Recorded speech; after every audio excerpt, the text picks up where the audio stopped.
आज हम बात करेंगे भारत के संविधान की प्रस्तावना के बारे में। सबसे पहले अमेरिकी संविधान में प्रस्तावना को सम्मिलित किया गया था। उसके बाद कई अन्य देशों ने इसे अपनाया, जिसमें भारत भी शामिल है। प्रस्तावना संविधान के परिचय अथवा भूमिका को कहते हैं। इसमें संविधान का सार होता है। भारतीय संविधान की प्रस्तावना पंडित नेहरू द्वारा बनाई और पेश की गई एवं संविधान सभा द्वारा अपनाए गए उद्देश्य प्रस्ताव पर आधारित है। अपने वर्तमान स्वरूप में प्रस्तावना को इस प्रकार पढ़ा जाता है। हम भारत के लोग भारत को एक संपूर्ण प्रभुत्व संपन्न समाजवादी धर्मनिरपेक्ष लोकतांत्रिक गणराज्य बनाने के लिए और इसके समस्त नागरिकों को सामाजिक, आर्थिक और राजनीतिक न्याय, विचार, अभिव्यक्ति, धर्म, विश्वास व उपासना की स्वतंत्रता, प्रतिष्ठा और अवसर की समानता प्राप्त कराने के लिए तथा व्यक्ति की गरिमा और राष्ट्र की एकता तथा अखंडता सुनिश्चित करने वाला बंधुत्व बढ़ाने के लिए दृढ़ संकल्पित होकर अपनी इस संविधान सभा में आज दिनांक 26 नवंबर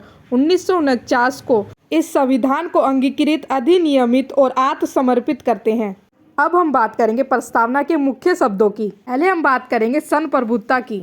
संप्रभु शब्द का आशय है कि भारत ना तो किसी अन्य देश पर निर्भर है और ना ही किसी अन्य देश का डोमिनियन है। इसके ऊपर और कोई शक्ति नहीं है और यह अपने मामलों, आंतरिक अथवा बाहरी का निस्तारण करने के लिए स्वतंत्र है। उसके बाद है समाजवादी। वर्ष 1976 के 42वें संविधान संशोधन से पहले भी भारत के संविधान में नीति निर्देशक सिद्धांतों के रूप में समाजवादी लक्षण मौजूद थे। यह बात ध्यान देने योग्य है कि भारतीय समाजवाद लोकतांत्रिक समाजवाद है, ना कि साम्यवादी समाजवाद, जिसमें उत्पादन और वितरण के सभी साधनों का राष्ट्रीयकरण और निजी संपत्ति का उन्मूलन शामिल है।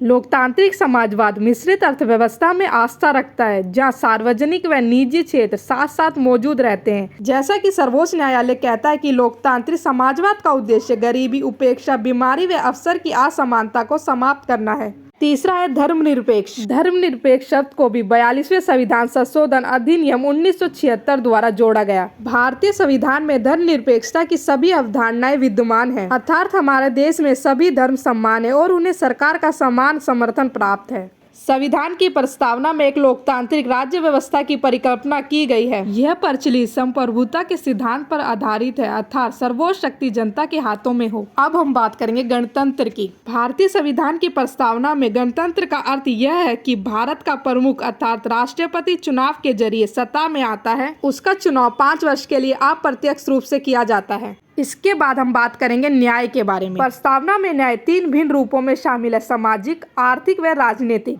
इनकी सुरक्षा मौलिक अधिकार व नीति निर्देशक सिद्धांतों के विभिन्न उपबंधों के जरिए की जाती है। सामाजिक न्याय का अर्थ है हर व्यक्ति के साथ जाति, रंग, धर्म, लिंग के आधार पर बिना भेदभाव किए समान व्यवहार किया जाएगा।